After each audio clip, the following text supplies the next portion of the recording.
A very good morning to all of you. स्वागत करता हूं आपका अपना यूट्यूब चैनल मैथ्स अड्डा में।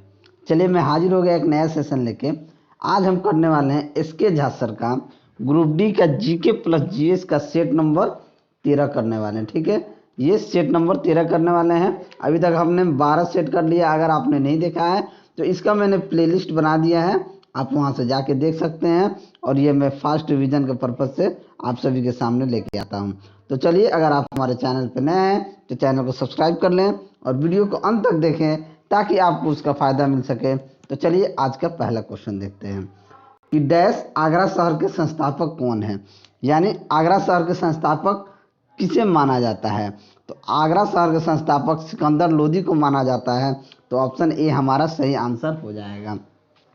और 1504 ईस्वी में इसका संस्थापक स्थापना हुआ था। 1504 ईस्वी में सिकंदर लोदी ने आगरा शहर की स्थापना की थी।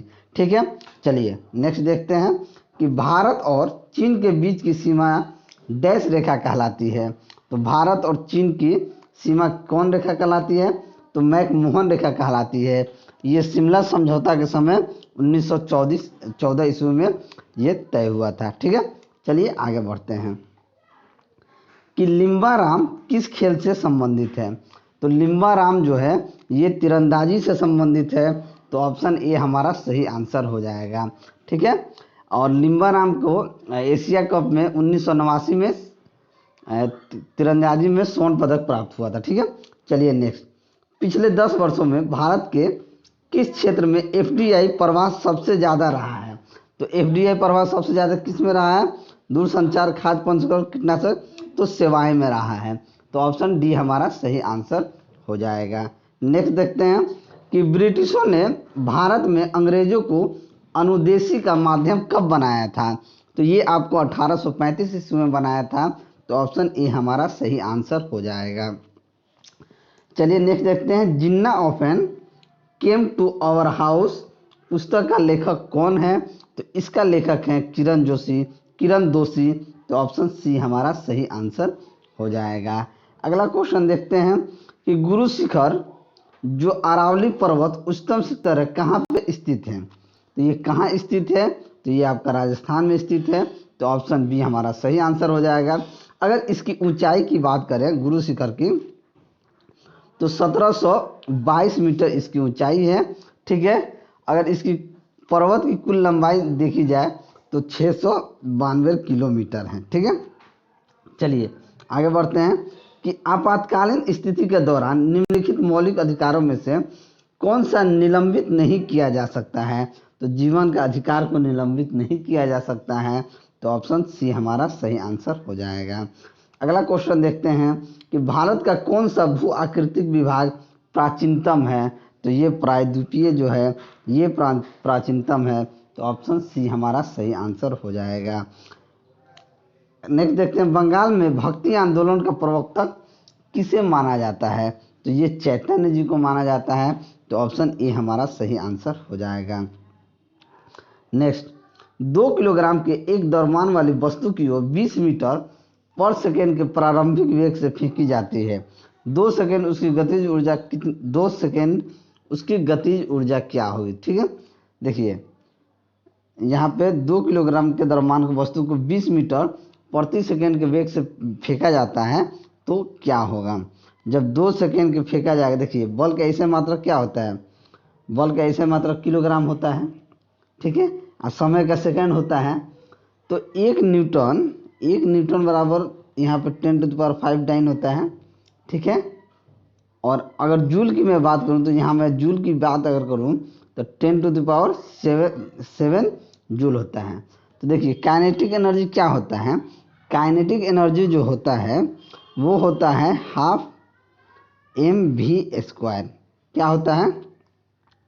Half mv²। यहाँ उसे टाइम से मतलब नहीं है। m कितना है? 2 किलो का है।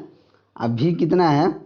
20 मीटर प्रति प्रारंभिक वेग 20 मीटर प्रति सेकेंड स्क्वायर दिया है। ठीक है, तो m अगर 2 किलोग्राम है, v अगर ये हो जाएगा तो 2 से 2 कट जाएगा तो 400 जूल हो जाना चाहिए। लेकिन यहाँ पे t दिया हुआ है चलिए अगला क्वेश्चन देखते हैं कि 2 किलोग्राम के एक द्रव्यमान वाली वस्तु की ओर 20 मीटर पर सेकेंड के प्रारंभिक वेग से फेंकी जाती हैं। 2 सेकेंड उसकी गतिज ऊर्जा कितनी होगी? 2 सेकेंड में उसकी गतिज ऊर्जा क्या होगी? 2 किलोग्राम के एक द्रव्यमान वाली वस्तु की ओर 20 मीटर प्रति सेकेंड के प्रारंभिक वेग से फेंकी जाती है, तो 2 सेकेंड में उसकी 2 सेकेंड बाद उसकी गतिज ऊर्जा क्या होगी, यहाँ पूछना था। तो उसका गतिज ऊर्जा 0 जूल हो जाएगी। तो ऑप्शन बी हमारा सही आंसर हो जाएगा। नेक्स्ट, उस समय का चयन करें जो किसी घड़ी में 9:30 की सही दर्पण की छवि बताती हो। तो 11 और 60 में से 9:30 को माइनस कर देंगे तो यहाँ बचेगा 30 और 2, यानी 2:30। तो ऑप्शन ए हमारा सही आंसर हो जाएगा। आगे बढ़ते हैं। जब किसी संकुचित संपीड़न को छोड़ा जाता है तो स्थितिज ऊर्जा को किस ऊर्जा में परिवर्तित करती है? तो ये स्थितिज ऊर्जा को गतिज ऊर्जा में परिवर्तित कर देती है। तो ऑप्शन डी हमारा सही आंसर हो जाएगा। ठीक है, अगला क्वेश्चन देखते हैं कि एक ध्वनि तरंग की आवृत्ति 4 किलोहर्ट्ज है और तरंगदैर्घ्य 40 सेंटीमीटर है। तो ध्वनि तरंग द्वारा 3.2 किलोमीटर की दूरी तय करने में कितना समय लगेगा? यहाँ पे लेमडा हमारे पास क्या दिया हुआ है? लेमडा दिया हुआ है 40 सेंटीमीटर। 40 सेंटीमीटर दिया है, अगर हम इसे मीटर में कन्वर्ट करें तो 40 गुने 10⁻² मीटर हो गया लेमडा का मान। ठीक है, एफ हमारे पास यहाँ पे 4 हर्ट्ज दिया हुआ है। ठीक है, और जो डिस्टेंस है वो हमारे पास 3.2 किलोमीटर दिया हुआ है। तो चाल क्या होती है? चाल बराबर होता है दूरी बटा समय, यही होता है दूरी बटा समय, यही होता है। तो यहाँ से हम भी निकाल लेंगे। अगर भी हम निकालेंगे तो भी बराबर एफ गुना 400 गुना 40 गुना 10⁻²। तो ये 2 जीरो से 2 जीरो तो पहले कट जाएगा, तो 4 चौके 16 160 हो जाएगा। तो अब समय दूरी हम क्या निकाल लेंगे? दूरी हम निकालेंगे तो दूरी हमारे पास कितना है? 3.2 इंटू 10⁻³ मीटर। ठीक है, और बटे में हो जाएगा 400 गुना 40 गुना 10⁻²। जब इसको काट पीट करेंगे तो हमारे पास 2 सेकेंड आंसर आ जाएगा। क्या आ जाएगा? 2 सेकेंड आंसर हो जाएगा। तो ऑप्शन ए हमारा सही आंसर हो जाएगा।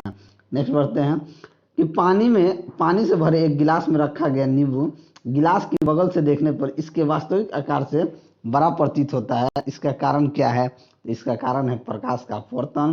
तो ऑप्शन डी हमारा सही आंसर हो जाएगा। वायु में 0 डिग्री सेंटीग्रेड तापमान पर ध्वनि की गति होती है। क्या होती है? तो ध्वनि की गति 331 मीटर पर सेकेंड होती है। तो ऑप्शन बी हमारा सही आंसर हो जाएगा। आगे बढ़ते हैं क्वेश्चन नंबर 17।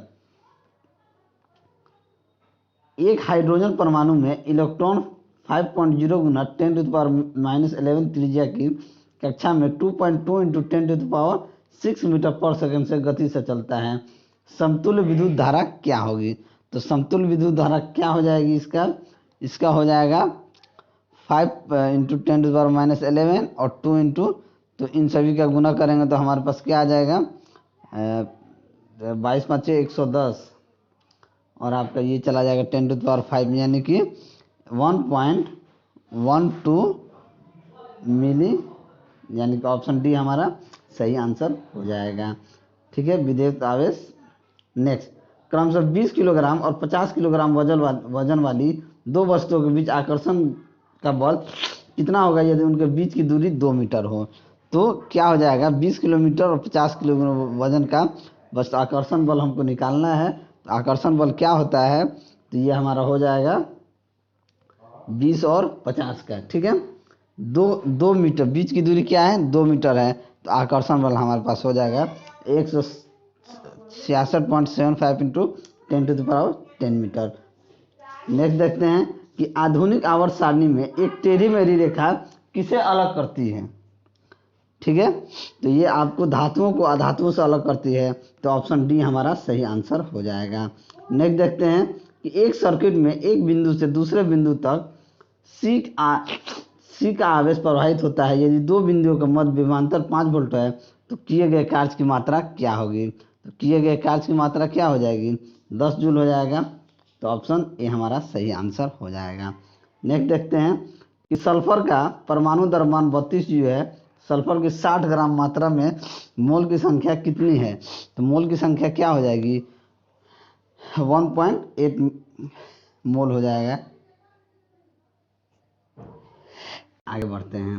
अगला क्वेश्चन है कि एक वस्तु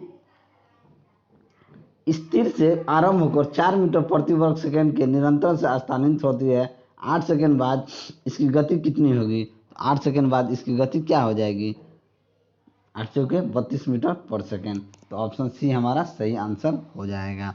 ठीक है, नेक्स्ट देखते हैं कि परमाणु त्रिज्या का प्रयोग किसे मापने के लिए किया जाता है, तो परमाणु त्रिज्या का प्रयोग परमाणुविक आकार मापने के लिए किया जाता है। तो ऑप्शन सी हमारा सही आंसर हो जाएगा।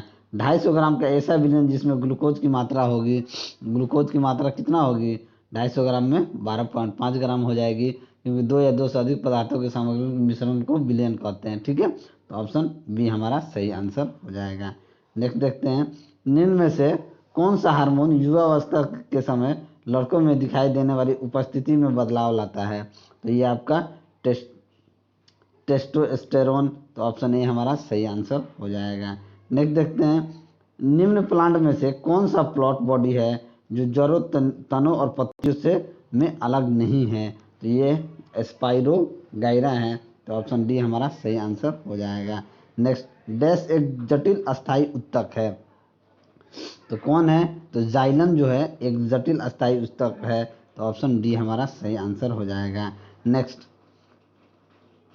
कणों की गतिज ऊर्जा डैश में अधिकतम होती है, किस में अधिकतम होती है, तो वो प्लाज्मा में। तो ऑप्शन ए हमारा सही आंसर हो जाएगा। नेक्स्ट, फूल के नर प्रजनन भागों को डैश कहा जाता है, तो ये आपको किसको, तो पुंकेसर को। तो ऑप्शन डी हमारा सही आंसर हो जाएगा। निश्वासन डैश द्वारा होता है, किसके द्वारा होता है, तो वायु का अंतःश्वसन के द्वारा। तो ऑप्शन ए हमारा सही आंसर हो जाएगा। लिथियम सोडियम रुबिडियम जैसे तत्व डैश संबंधित होते हैं, ये क्या संबंधित होते हैं, क्षारीय धातु संबंधित होते हैं। तो ऑप्शन डी हमारा सही आंसर हो जाएगा। निष्क्रिय लिटमस विलयन का रंग डैश होता है, वो क्या होता है, बैगनी होता है। तो ऑप्शन डी हमारा सही आंसर हो जाएगा। हाथी, भालू तथा गेंडा किस जाति के जीव हैं, तो ये आपका स्तनधारी जीव हैं। तो ऑप्शन बी हमारा सही आंसर हो जाएगा। सही विकल्प का प्रयोग करके रिक्त स्थान का वर्णन, डैश एक सही मछली है, तो जेली फिश एक सही मछली है। तो ऑप्शन बी हमारा सही आंसर हो जाएगा। इनमें से कौन सा जंतु बाकी 3 से भिन्न है, तो बाकी 3 से भिन्न कौन है, मगरमच्छ, कछुआ, मेढक, तो समुद्री घोड़ा। तो ऑप्शन बी हमारा सही आंसर हो जाएगा। आगे देखते हैं, किस राज्य सरकार ने एकीकृत पोर्ट यू राइज का शुभारंभ किया है, तो ये आपका उत्तर प्रदेश सरकार ने। तो ऑप्शन बी हमारा सही आंसर हो जाएगा। नेक्स्ट देखते हैं कि टायर निर्माता कंपनी सीएट लिमिटेड के ब्रांड एम्बेसडर कौन बने हैं, तो इसका ब्रांड एम्बेसडर आमिर खान है। तो ऑप्शन सी हमारा सही आंसर हो जाएगा। जसवंत सिंह का निधन हो गया, ये कौन थे, तो ये पूर्व मंत्री थे। तो ऑप्शन बी हमारा सही आंसर हो जाएगा।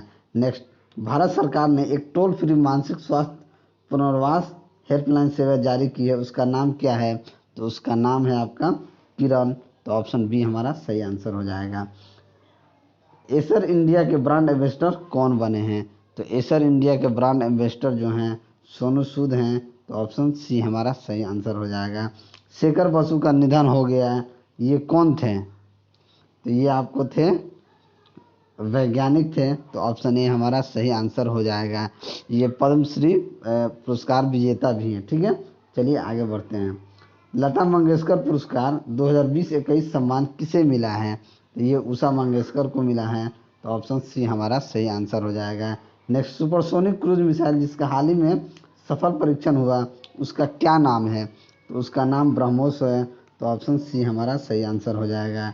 अगला देखते हैं कि बंगाल पियरलेस ने किसे ब्रांड एम्बेसडर नियुक्त किया है, तो ये आपको सौरव गांगुली को किया है। तो ऑप्शन बी हमारा सही आंसर हो जाएगा। और किस महिला क्रिकेटर ने एमएस धोनी के विकेट कीपिंग का रिकॉर्ड तोड़ दिया है, तो ये आपका एलिसा हिली है। तो ऑप्शन ए हमारा सही आंसर हो जाएगा। तो चलिए, अगर मेरा वीडियो आपको अच्छा लगा होगा तो लाइक करें, शेयर करें, और चैनल पे नए हैं तो चैनल को सब्सक्राइब करें। मैं ऐसे ही वीडियो लेके आपके सामने हाजिर होता रहूँगा। चलिए मिलते हैं अगले वीडियो में, तब तक के लिए जय हिंद।